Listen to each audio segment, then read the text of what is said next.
en el reformulado de este año, que también hicimos un incremento de los gastos de 61 mil millones de pesos, ¿no?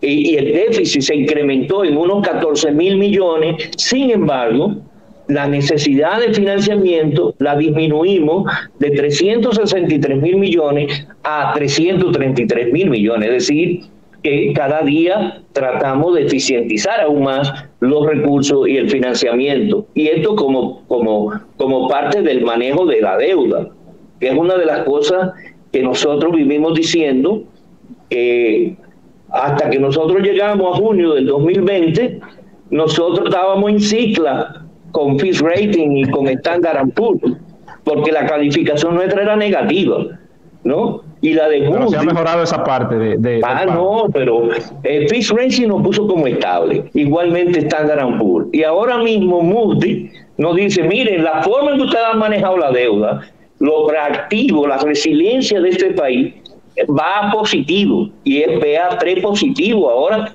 que es un avance hacia lo que se llama grado de inversión, que es uno de los puntales más importantes para atraer inversión extranjera. Bien, don José, hay algo que yo siempre he criticado, no es inherente de todos los gobiernos que han pasado, sino es normal que los gobiernos sean burócratas y que la burocracia en muchas ocasiones pues tienda a dificultar el funcionamiento de las instituciones públicas y tienda a quitar esa eficiencia que debe de tener una institución pública.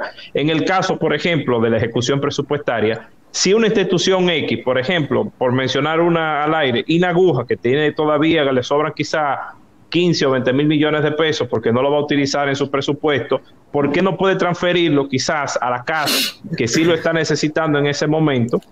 ¿Y esto en qué violaría la ley? Entiendo que si fuésemos menos burócratas en ese sentido, ¿usted lo vería bien o es correcto hacer eso? No. Lo correcto es que se asignen los recursos en función de metas, de qué vamos a lograr, ¿no? Si, por ejemplo, en industria y comercio nosotros tenemos una meta para que 410,000 trabajadores del sector productivo reciban formación técnico-profesional, nosotros tenemos que asignar los recursos para lograr esa meta. Es decir, la asignación de uno de los problemas y de la estrechez, de la rigidez de la ley de presupuesto y de República Dominicana, es que todo se ha ido definiendo con porcientos fijos, que no son posibles.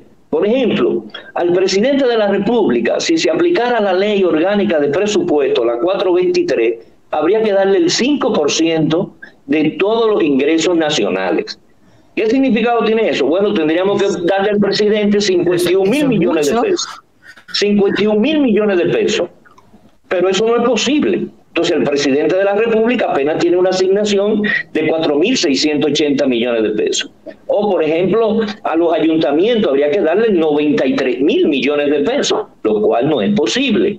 Entonces, ajustar el presupuesto a misiones, por ejemplo, nosotros ahora que estamos en este programa, esta etapa de formulación del presupuesto, estamos insistiendo a los ministros que se reúnan con todas sus unidades ejecutoras. Por ejemplo, Salud se reúne con Promesa, el Servicio Nacional de Salud, IGEMAR, SENASA, y todos juntos definen la política de salud para el año siguiente y fijando prioridades y metas. Y eso es lo que entiendo, don José, que está fallando, que las instituciones, los ministerios, no se reúnen con sus direcciones generales y, por ejemplo, en el caso, un caso X, un director general tiene una proyección de que necesita que sé yo cuántos millones y al final no lo necesita porque no lo va a hacer.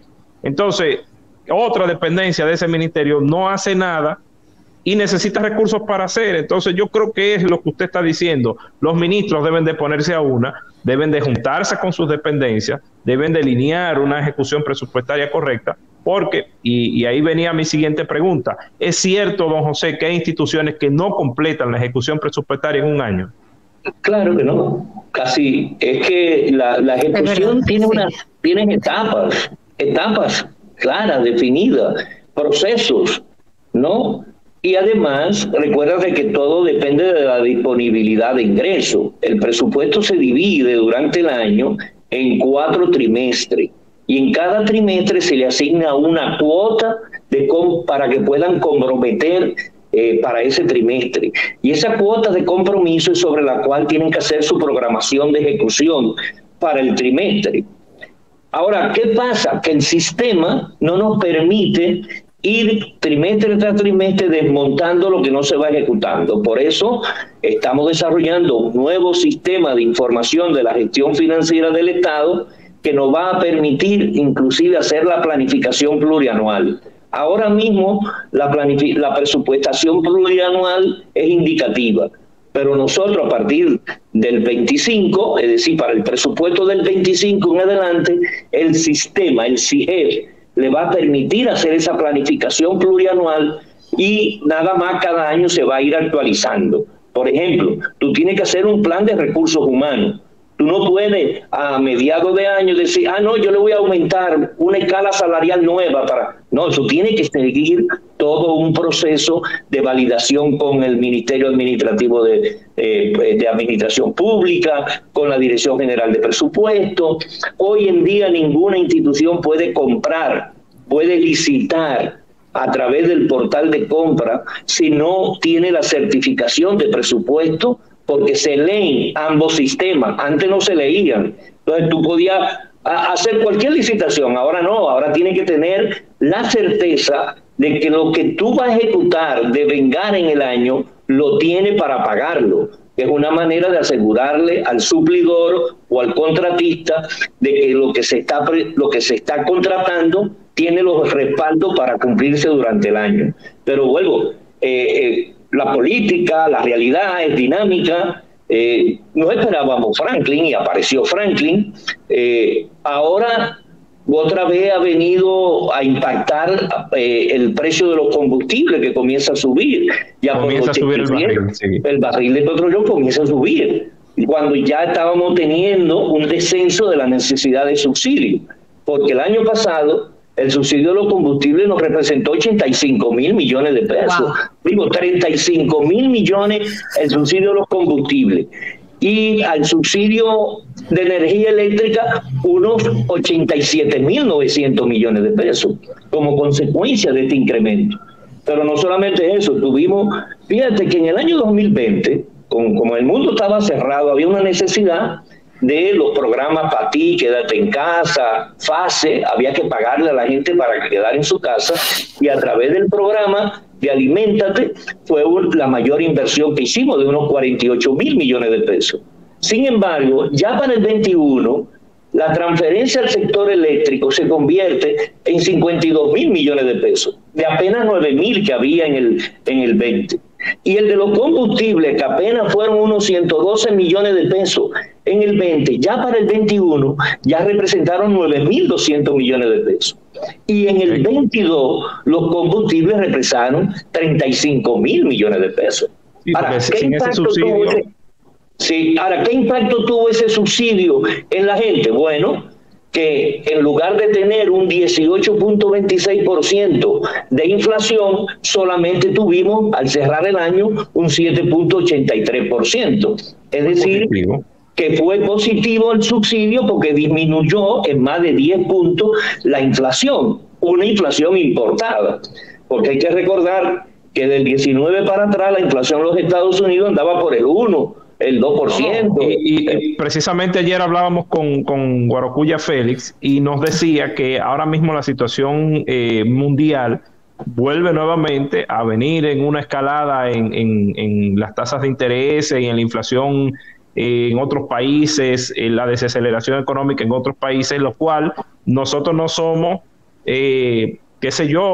no somos Dubái para escaparnos a esta realidad. Y yo creo que hasta Dubái, cuando ven a ver, no se puede escapar de esta realidad. No, y nosotros estábamos planificando en septiembre del año pasado que podíamos tener un crecimiento 4.5 y ahora hemos tenido que bajar el crecimiento a un 3%. Ahora en el mes de agosto se bajó a un 3%. Pero Alemania se dice que va a entrar en recesión, ¿no? La Comisión Europea acaba de bajar el crecimiento de la economía en toda Europa por debajo del 1%, y eso indudablemente que nos impacta a nosotros. China se desacelera, el mundo entero, hay un problema serio, porque es lo que yo digo, nosotros hemos tenido que enfrentar una economía de guerra. Y esa economía de guerra, a pesar de eso, hemos mantenido unos niveles de déficit que es lo que nos permite todavía poder seguir financiando la parte que los impuestos no nos dan, ¿no? Y por eso las calificaciones de riesgo han mejorado y vuelvo y digo, nos sacaron de cicla 2, ¿no?